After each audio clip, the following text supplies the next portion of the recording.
Welcome to Live Daf, your online Daf Yomi Shiur.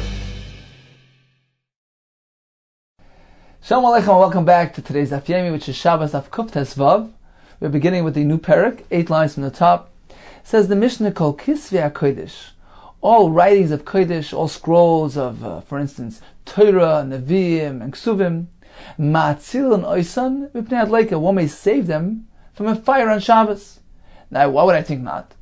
So we're actually going to learn in the upcoming parak that the Chama imposed restrictions. They were concerned that in his haste to save an object from a fire, perhaps he may be tempted to actually put out the fire on Shabbos. So they imposed limitations and restrictions as to what one may save, in what quantity. The Mishnah tells us that when it comes to holy scrolls, Kisvei HaKodesh, these Svarim, one may save them from a fire without any concern. Bein she'korin behem, whether these are meant to be read on Shabbos, ubein she'ein korin behem, whether one does not read these on Shabbos. So korin behem is referring to Nevi'im, ein korin behem is referring to Ksuvim. As the Mishnah soon will explain why the Chacham imposed limitations to not allow the Ksuvim to be read on Shabbos. Proceeds the Mishnah, even if they're written in other languages, they're translations, they're not in their original Lashon Kodesh. Nevertheless, one may save them. To unim gniza, they need to be hidden. When time comes to discard of them, they get rubbed out, for instance, one must treat them respectfully. Today, with the minhag is to actually bury the shemos. Concludes the Mishnah.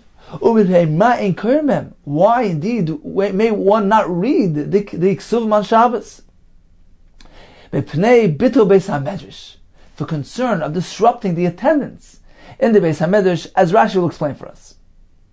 So Rashi here is 10 lines from the top, beginning with the words Kol Kisvei HaKodesh. All scrolls, all Svarim, Kigoyin Torah, Nevi'im, Ksuvim. V'loi Tema, don't think Torah l'chudu d'shari. Only with regard to Torah itself, one is allowed to lemitrach latzuli, to burn himself and to save it. V'loi shar Svarim, not the other Svarim. Therefore the Mishnah tells us Kol Kisvei HaKodesh, Torah and Nevi'im and Ksuvim. Ma'atzil Oisan, he may save them. Where does he take them to? As the Mishnah will tell us later on, he exports them to a mavi, to an alleyway which is enim afulish, which is surrounded from 3 sides. So even there he can take it, as we will see in a minute. Now the heter here is simply to matriach, to burden oneself, to carry these out. And again, there's no concern that in his haste he might go ahead and put out the fire. The chisarn erev, as well as the fact that there's no erev in the mavi. This mavi is an alleyway which is shared, which is used by a couple of courtyards. Generally speaking, the Chacham did not allow carrying the mavi unless they actually combine their ownership. They make a sheet of a partnership in the mavi. The chiddush here is that one may carry the Kisvei HaKodesh out into this mavi, even when there's no erev, when there's no partnership conducted. Nevertheless, there's a heter, because we're speaking about Kisvei HaKodesh. The Mishnah tells us he can save bein she'korin behem kigoyin nevi'im, which are read shemaftirim behem b'Shabbos HaKnesses, which are read publicly. We read the Haftorah from the Nevi'im publicly in the Beis HaKnesses on Shabbos. Bein she'ein korin behem kigoyin Ksuvim, which are not read publicly in the Beis HaKnesses on Shabbos. Now, although today we actually read from the Ksuvim on Shabbos, we read Shiur on Pesach and Kelis on Sukkot. Apparently, at this point in time in history, this practice was not yet established. So this is the first pshat in Rashi, that korin behem means publicly read, and ein korin behem is Ksuvim which are not publicly read. Rabbeinu Alevi Amar dafilu yechidim ein korin behem. So Rashi brings the second pshat, that when the Mishnah speaks about Ksuvim as something which is ein korin behem, it's referring to even individuals may not read Ksuvim on Shabbos. Because the Tani Taima, as the Mishnah itself gives us the reason. Mishum bitul Beis HaMedrash, for concern of disrupting the attendance in the Beis HaMedrash. How is that? Mosh chiliba, because the content of the Ksuvim are interesting, they draw one's heart, draw one's attention. Ub'Shabbos ha'yidoshin drash l'Baal Batim. Now on Shabbos they would conduct the drasha for the Baal Batim, which were engaged in labor and business throughout the entire week. They didn't really have the proper opportunity to engage in Torah study and to learn the halachas that are pertinent for them. Therefore, Shabbos was a perfect opportunity. So in this drasha, they would instruct them the halachas that are required for you to know. It is preferable for them to go and listen to the drasha and learn those important halachas milikris b'ksuvim rather than reading the ksuvim. Therefore, one may not read ksuvim on Shabbos, even a yochid, an individual. Continues the Gemara. So we learned that kisvei hakodesh can be saved from a fire. Now, what constitutes kisvei hakodesh? In what format, what content, in what way are they written in order to be included in this halacha of saving kisvei hakodesh from a dleika? So we have a whole discussion in the Gemara. Let's begin with the machlokes amarim. Itma we learned. Hayu ksuvim targum. What if they were written in Aramaic, or in any other language? They were translated. Can one save them? Are they considered to be like ordinary kisvei hakodesh with regard to saving them from the dleika or not? Rav Huna amar ein matzil noisan mipnei dleika. One may not save them from a fire. One may save them from a fire even if they're written in a different language. Explains the Gemara. We actually have a machlokes, Mesechus Megillah, machlokes Tanoim, whether or not one may write kisvei hakodesh in other languages, and whether one may read kisvei hakodesh written in these other languages. Says the Gemara, according to the Tana, according to the Shita that says nitnu likros behem, that indeed one may write in other languages and may read the kisvei hakodesh which were written in other languages. So according to that Shita, there's no discussion here. The kuli amalei pligi, all agree. There's no discussion, there's no dispute. The matzilin, certainly one may save them from a fire on Shabbos because one may write them, one may read them. They're regarded as kisvei hakodesh, and therefore they may be saved. Ki pligi. When then does this machlokes apply? The machlokes between Rav Huna and Rav Chizda, whether or not one may save? That's only aliba de man da amar, according to the shita, the opinion that says loy nitnu likros behem. One may not write kisvei hakodesh in other languages, and likewise, one may not read them. So since you can't read them, perhaps they're not regarded as the same as the ordinary kisvei hakodesh with regard to saving from a fire, and therefore we have machlokes. Rav Huna amar ein matzilin. One may not save them. Why? Because one may not read them on Shabbos. One may not read them at all. So therefore, we see that they're not regarded as ordinary kisvei hakodesh, and therefore there's no heter to save them on Shabbos. Rav Chizda amar matzilin. Although he can't read them, but they have an inherent kedusha, they have an inherent holiness, and one can save them from a fire. Matzilin v'shum bezoyin kisvei hakodesh, on account of the degradation, the bezoyin of kisvei hakodesh, we can't let them burn. Therefore, one may save them on Shabbos.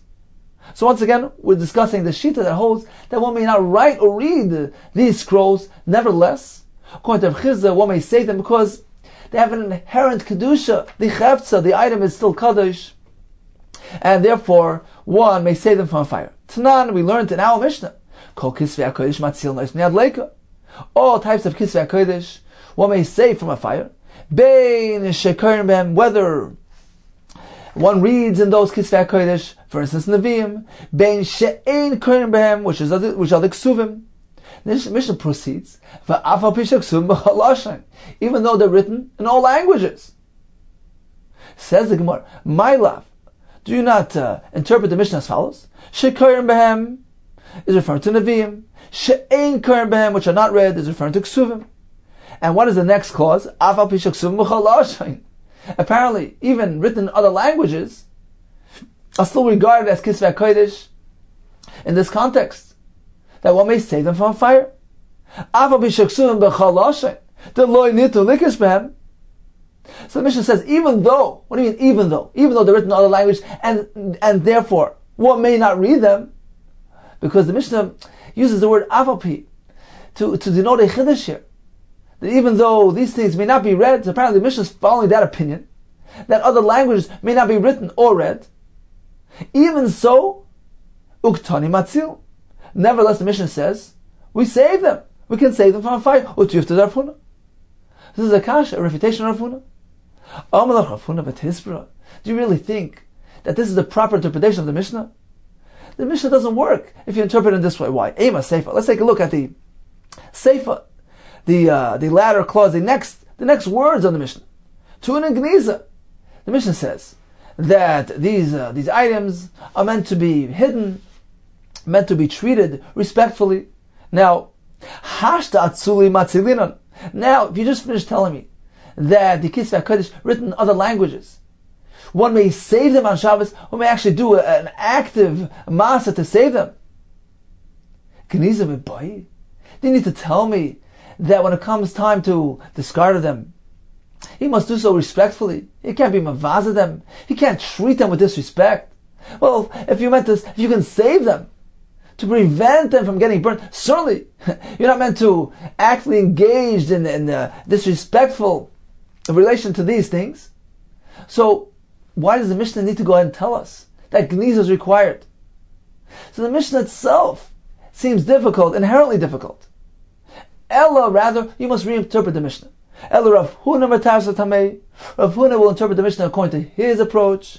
Rav Chizda Matar Tamei. Rav Chizda will do likewise. Will interpret the Mishnah according to his approach. Explains it more. Rav Huna Matar Tamei, which is as follows: Bein Shekarim Behem Neviim, Ubein Shekarim Behem Ksuvim. So Neviim and Ksuvim are both allowed to be saved from a fire. The Mishnah proceeds. Ba'amed v'amamurim. When is this halacha said? When does this pertain? When do we allow saving? Sheksuvim b'lashon hakodesh. Strictly when they are written in lashon hakodesh. Ava b'chaloshin ematzil. But otherwise, one may not save them. And the Mishnah concludes, Afilachi gniza bo. Although saving one may not do, but treat them disrespectfully, that's a different story altogether. Gniza they require, one must discard of them respectfully. Let's take a look at Rashi inside. Rashi here is the first wide line, the end of the wide line, beginning with the words Afilu Achi Bai Gniza. Udiktani va'afa b'sheksuv m'chalashin lav atzolakoi. When the Mishnah says va'afa b'sheksuv m'chalashin, it's not referring to saving them, because saving them is not allowed when they're in other languages. Ella, what then is the Mishnah referring to? Atunim Gniza, on the requirement to hide them, to discard of them respectfully. This is what the Mishnah says. Even though they're written in other languages, and on Shabbos you cannot save them, nevertheless, even though b'Shabbos matzil noisan, b'chayil miyatunin Gniza. Nevertheless, during weekday, one must be going as them. Let's go back to the Gemara. So this was Rav Huna's approach, that saving is not allowed, but Gniza is required. Apparently, even according to Rav Huna, there's still some inherent kedusha here, which requires them to be treated respectfully. And Gniza is a requirement. Rav Chizda, Matar Tamei, he will interpret the Mishnah according to his opinion. The Mishnah says as follows: all Kisvei HaKodesh can be saved from a fire, Bein Shekorim Behem, which is Neviim, Ubein She'ein Korim Behem, which is Ksuvim, Afa B'Sheksuv M'chaloshin, Nami Matzilim.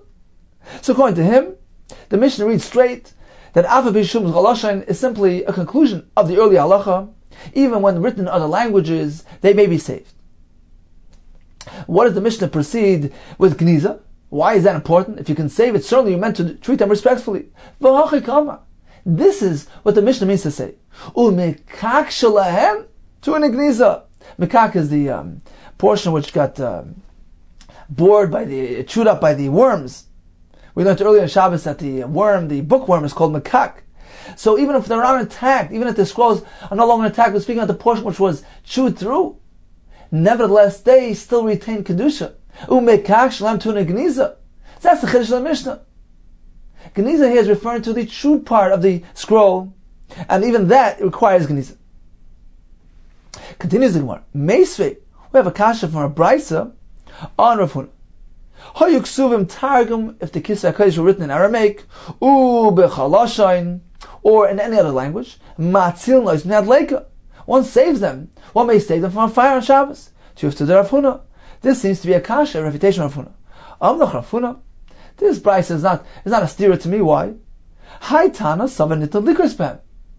We mentioned earlier that all agree that according to that shita, according to that opinion, that one is permitted to write Kisvei HaKodesh using other languages. Certainly according to that shita, one can save them from a fire on Shabbos as well. Says Rav Huna, this brisa reflects that opinion, that the Kisvei HaKodesh may be written in other languages. So therefore, they can be saved as Shabbos as well. I was discussing the other opinion, who holds that Kisvei HaKodesh may not be written using other languages, and therefore I maintain, since they may not be written, nor read, therefore one may not save them. So this brisa is not a kasha. Toshma, we have a kasha for another brisa on Rav Huna. Come and listen. Hoyu ksuvim, if the Kisvei HaKodesh are written in other languages, Giftis, Modis, Ibris, different forms. Giftis, some say, is ancient Egypt. So all these different languages, Giftis, Modis, Ibris, Rashi says this is the Ksava Eva Hanor, Ilmis, Yavanis, Greek. Even though one may not read these Kisvei HaKodesh since they're written in different languages, nevertheless, one may save them from fire on Shabbos. So here it's a clear stira on Rav Huna, to use to Rav Huna. Why? Because the brisa clearly says, you may not read them, but you may save them. Amalach Rav Huna, Tanoi. Indeed, yes, it's actually based on Machlokas Tanaim, whether or not these types of scrolls may be saved on Shabbos. This Sani, as we learned in the following brisa, Hayuksuvim Targum, if they were written in Aramaic or B'Chaloshan or in any other language, Matzil Nois Mnei Adleika, one may save them from a fire. Rabbi Yosef, Ein Matzil Nois Mnei Adleika. Rabbi Yosef, Masa, there was a story as follows: Ba'Abba Chalafta. So Rabbi Yosef's father was Chalafta. So Abba Chalafta had the following story. How can he call his father, relate to his father by name? So Farshim say, since he added this respectful title, Abba Chalafta, therefore he referred to him by name. So what happened with his father, Shalach Etzer Rav Gamliel Beribi, that he went to visit Rav Gamliel Beribi, who was a great man, who was actually the Nasi. So where did he find him? He went to find him Litveria. So he went to visit him Litveria, Matzah Sheyoshev Al Shulchanai, Shal Yochanan Nazov, and he found him sitting by the table of Yochanan Nazov, Ubiyadai, and in his hands, Rav Gamliel was clutching a Sefer Eiv Targum, an Aramaically written Sefer Eiv. V'koyer boy, and he's sitting there, and he's reading in it. Amar Loi. So Abba Chalafta told Rav Gamliel, Zacharani, I remember Rav Gamliel Avi Avicha, with Rav Gamliel, who was your grandfather, Shoya Oimid, and he was once standing Al Gabi Malo Barabayis, on top of a step on Harabayis, the fun of Sefer Eiv Targum, and they presented him with a Sefer Eiv, which was written in Aramaic. So they brought him the Sefer, and what was his reaction? V'amar lebanai, and he turned and he told the builder, Shak'eu tachas hanidbach, go bury it under the row of bricks there, of stones. One is not meant to have this thing around. So how come you're reading a Sefer Eiv, which is Targum? So as a result of this, Afhu tziva alav v'gonzai, so he as well, Rav Gamliel, in this story, instructed that they go ahead and hide this Sefer Eiv, because one is not meant to have it, to read it. Rabbi Yosef Rida Eimer, here's a slightly different version of events with that story of Rav Gamliel and the Harabayis. He says, what they do with it? Areva shel tit, this bowl of large bowl of tit, of clay, kafol of, they overturned on the Sefer Eiv, and they buried it under the tit. Amar Rebbe, shtei tshuvas v'davar. I have two problems with this version of events. Chada, one thing, v'chitit v'harabayis minayin. How do we find tit in the harabayis? The material used for the building in the harabayis was not tit, which is merely afar and mayim, earth and water. Rather, they used proper cement. Rashi says choil v'sid, sand mixed with lime. So, what's tit doing on the harabayis there? V'oid, additionally, v'chimutal abdam b'yad. Is a person really allowed to actually manually, physically destroy them? That's not the proper way. Ella, rather, manicham makam haturfa, leave them out in an open, exposed area, ve'markiv maleim, and let them just rot on their own. There's another girsa, ve'hin misabdim aleim, and they just get lost on their own. So that's the preferred manner. Even with these translations, they still have some sort of kedusha. Don't destroy them, just let them be, and let them get lost on their own. Okay, in any case, we're looking for two Tanoim, which will align with Rav Huna of Chisda. We had a Machlokes Rav Huna of Chisda, whether a Kisvei HaKodesh, which cannot be written, should not allow it to be written in other languages, following that Shita in Maseches Megillah, which does not allow them to be written in other languages? Can they be saved on Shabbos? According to Rav Huna, no. According to Rav Chizda, yes. But as the Gemara pointed out, that according to that Tana in Maseches Megillah, that the Kisvei HaKodesh may be written in other languages, then certainly there's no discussion here. All agree that they may be saved on Shabbos as well. Okay, now let's try to find the two Tanai. Man Tanai. Who are the two Tanaim which will align with the Rav Huna Rav Chizda? Ilema, should we say Tanakama Rav Yosi? It is actually these two views mentioned in this brisa. Tanakama who says other language may be saved. Rav Yosi says they may not be saved. So apparently Tanakama is in accordance with Rav Chizda, and Rav Yosi is in accordance with Rav Huna. Says the Gemara, no, perhaps it's unrelated. Vidilma, perhaps, Ba'al their machlekes is based on the following. Mar Savar Nitnu Likrispam. Perhaps. You know why the Tanakama says, what may save them? Because he holds, like the Shita, that initially one is permitted to write Kisvei HaKodesh in other languages, and one may read those Kisvei HaKodesh, and therefore he says, one may save them. Umar Savar Lo Nitnu Likrispam. Rabbi Yosi, who does not allow saving, is because he holds, one may not read these Kisvei HaKodesh. So where do we find a Tana who concurs with Rav Chizda? Rav Chizda is one who holds that even according to the Tana in Maseches Megillah, that does not allow them to be written in other languages or to be read when they're in other languages. Nevertheless, they may be safe from fire on Shabbos. Where do we have a Tana which concurs with that sheet, with that view?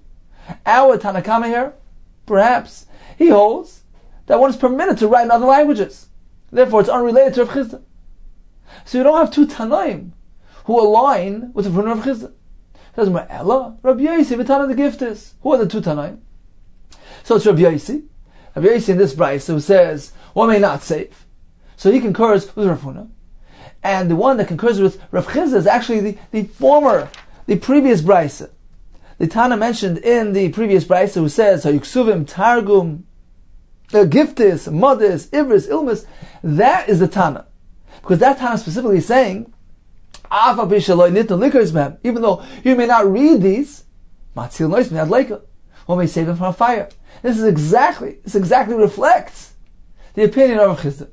So we have Machlekes Tanaim. According to the first brayso, one may save even though he may not read. According to the second brayso, he may not save from a fire on Shabbos. Now, Tosfos actually points out that nowadays, in the times of Tosfos already, he says, Svarim Shalom Matzilin. Our Svarim are allowed to be safe from a fire on Shabbos, even if they're written in other languages, there's translations. He says because it's Eis Lasis Lashem, Secha.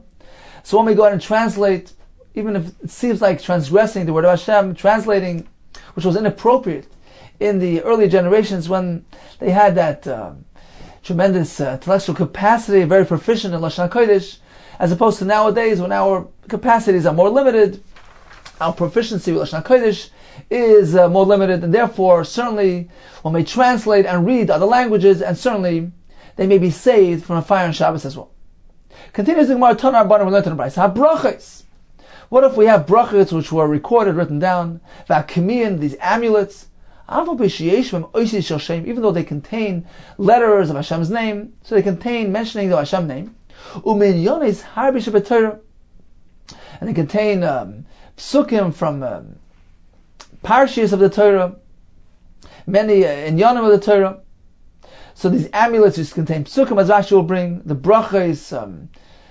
We have brachos of that we say on Rosh Hashanah, the brachos in Shemona Esrei. So brachos and kamiyos, even though they contain mentionings of Hashem's name and psukim,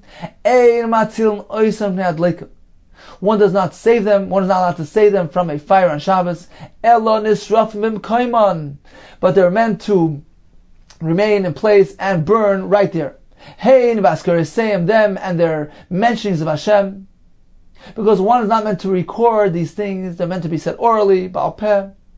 They're not meant to be recorded whatsoever, and therefore, one is not allowed to save them from fire. Mikan amru.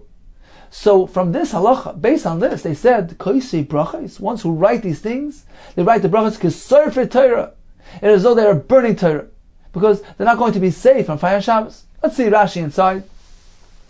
beginning from the fourth line, Rashi begins with the word habrachos. Matbei brachos, the form of brachos, shetabach hachama kigoyin yud ches, the brachos of Shemona Esrei, Yishma brachos, and other brachos. Uminyanis harbi, even though they contain minyanis harbi, miparshis, sheikoisim bekamim psukim. They would write in the kamim different psukim, the lachash as a sort of a chant, kigoyin kol hamachla.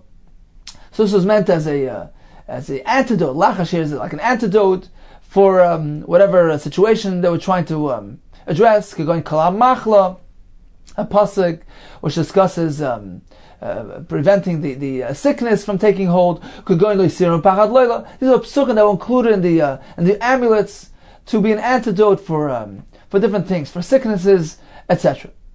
So these things are meant to stay in place and allowed to be burnt. Nisrafim imkayman imnafl, like a Shabbos, if there's a fire, they just burn right there. So if one writes these things, it's considered Shabbos, because they're not going to be saved on Shabbos. So when one writes these things, he should keep in mind, he's going to bring about that they should be burnt on Shabbos. Now, once again, the Mefarshim speak out that nowadays, with our limited abilities, yes, we write brachos, etc., and this halacha doesn't really pertain. So at least regarding the brachos, Mefarshim are unsure regarding the kamiyim.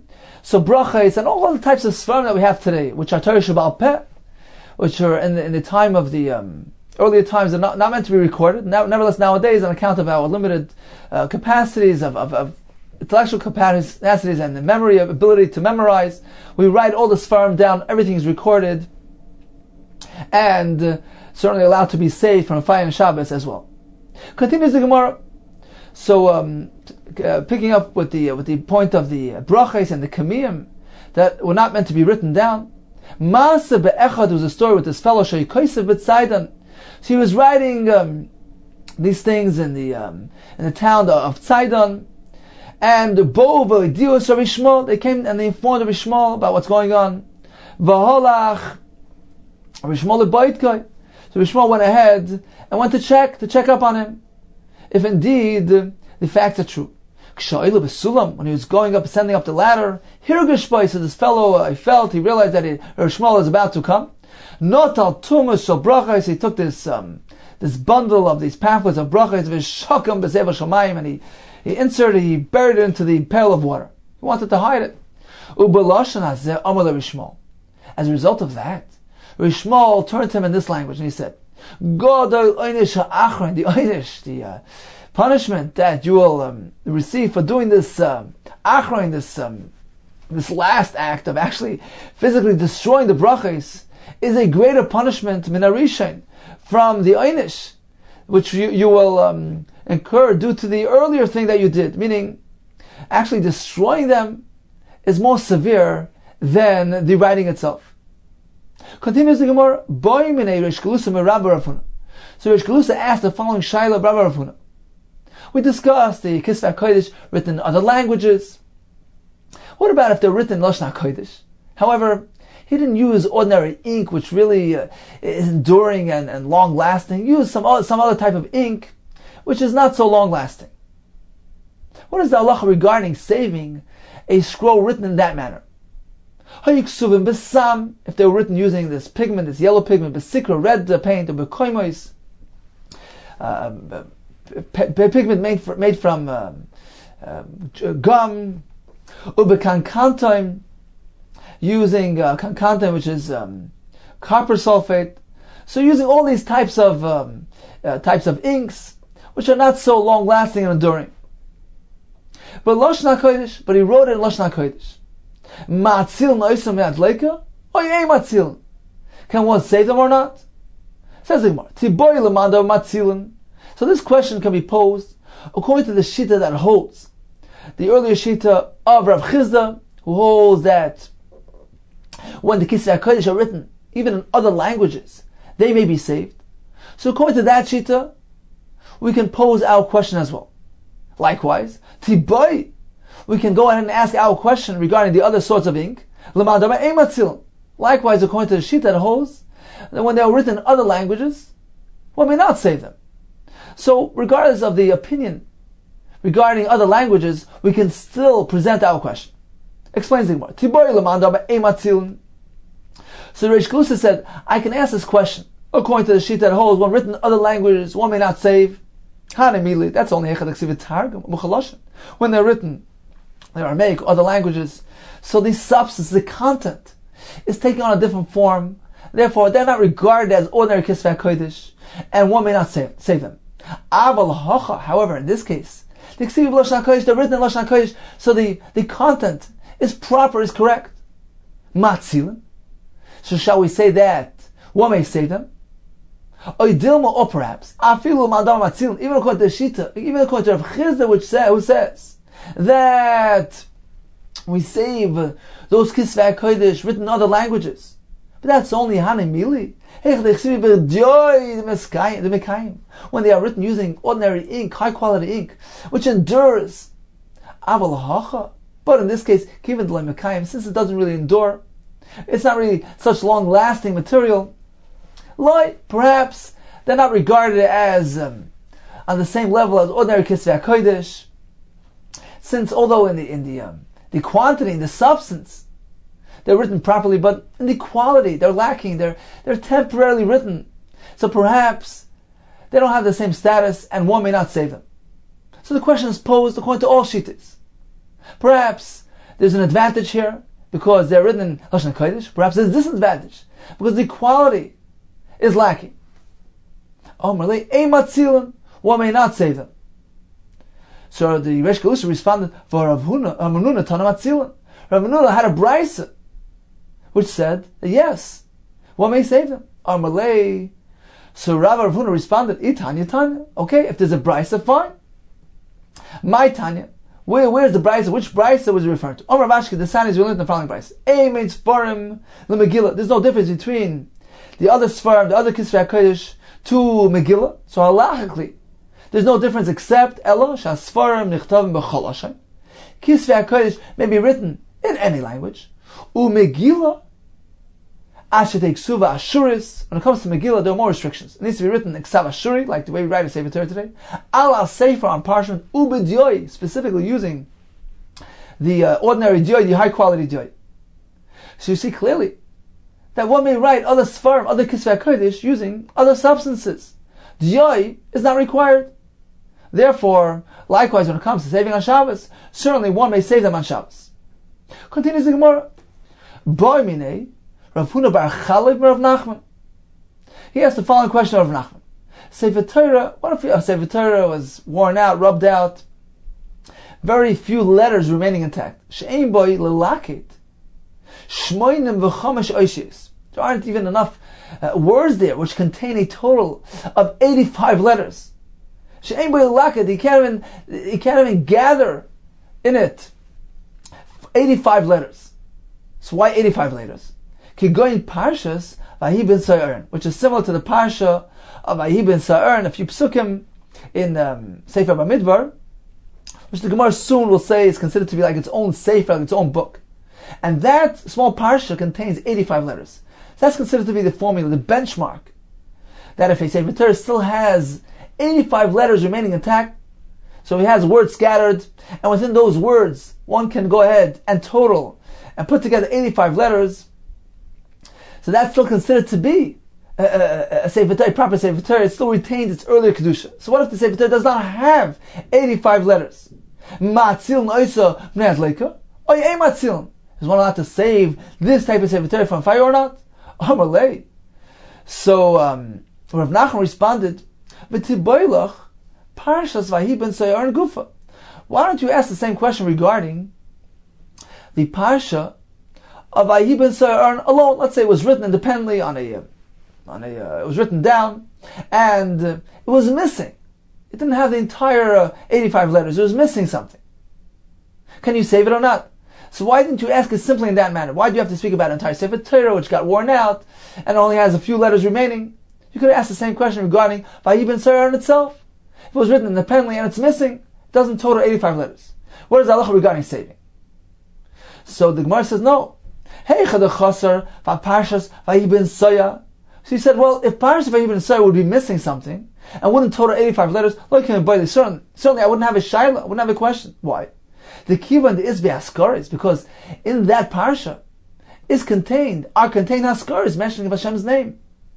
Therefore, afagav the lespe shmoinim v'chamesh oisim atzilin. So even though it doesn't really have 85 letters, still one may save it from a fire on account of its mentionings of Hashem's name. However, when did I pose the question? What did my shiloh pertain to? A Sefer Torah. What if you have a Sefer Torah that is almost entirely rubbed out and does not contain any shemas of Hashem?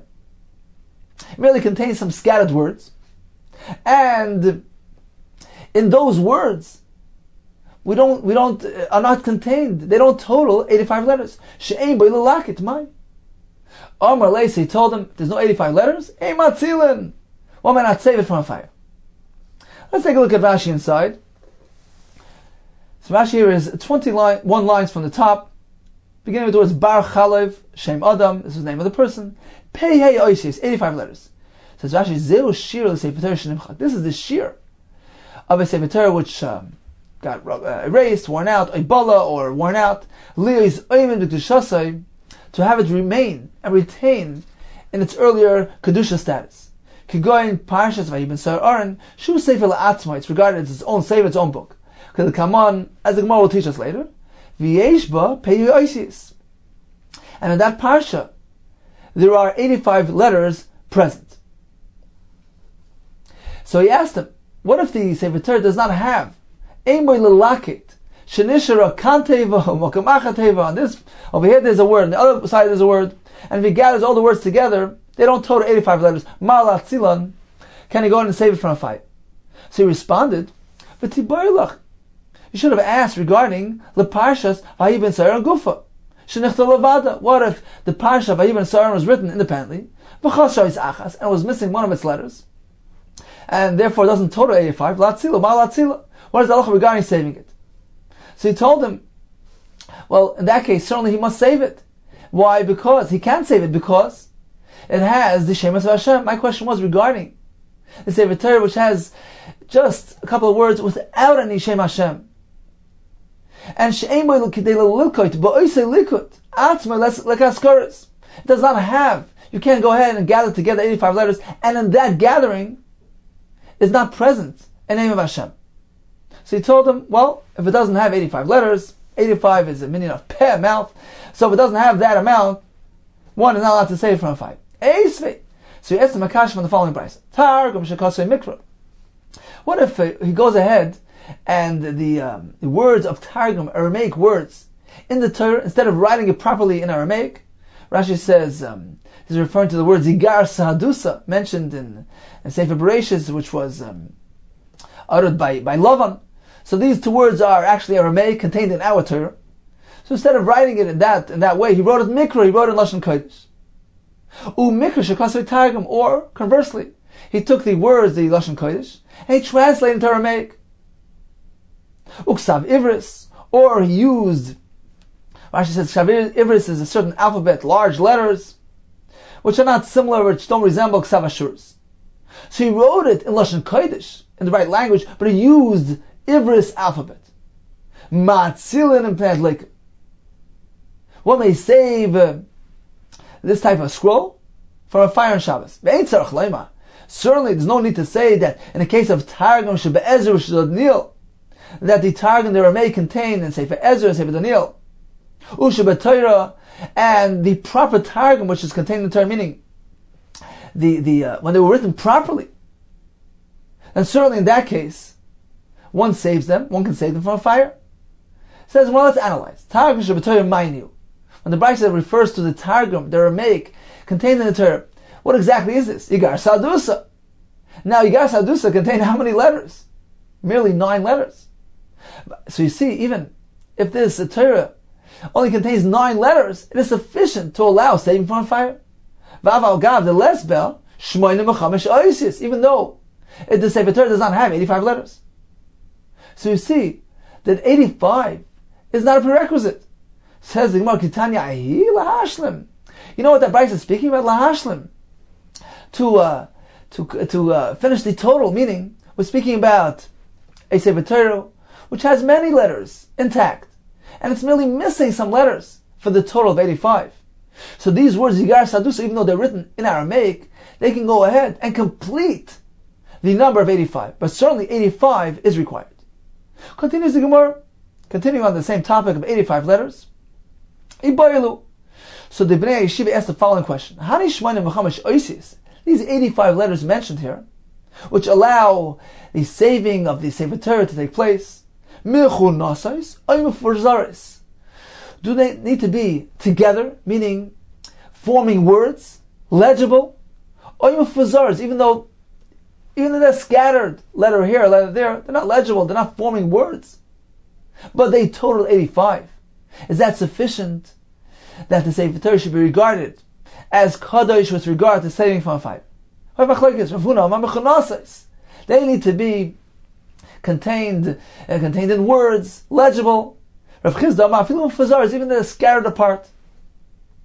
So the Mepharshim actually say that Rav Huna and Rav Chisda here are compatible with their views earlier regarding Kisvei HaKodesh written in other languages, where one may not read those Kisvei HaKodesh, right? We're following that shita that one may not read. So Rav Huna says they may not be read, therefore they may not be saved. So he follows his opinion here, that he requires these 85 letters to be mechonasis, legible, formed into words. There needs to be the concept of kriya, of reading in the Kisvei HaKodesh to allow them to be saved on Shabbos from a fire. Only then do they really constitute Kisvei HaKodesh with regard to saving from a fire. Rav Chisda says it doesn't need to be read. He holds even scattered letters. And indeed, he is compatible, consistent with his opinion earlier, that those Kisvei HaKodesh written in other languages, even though one may not read them, so they don't have a heter kriya.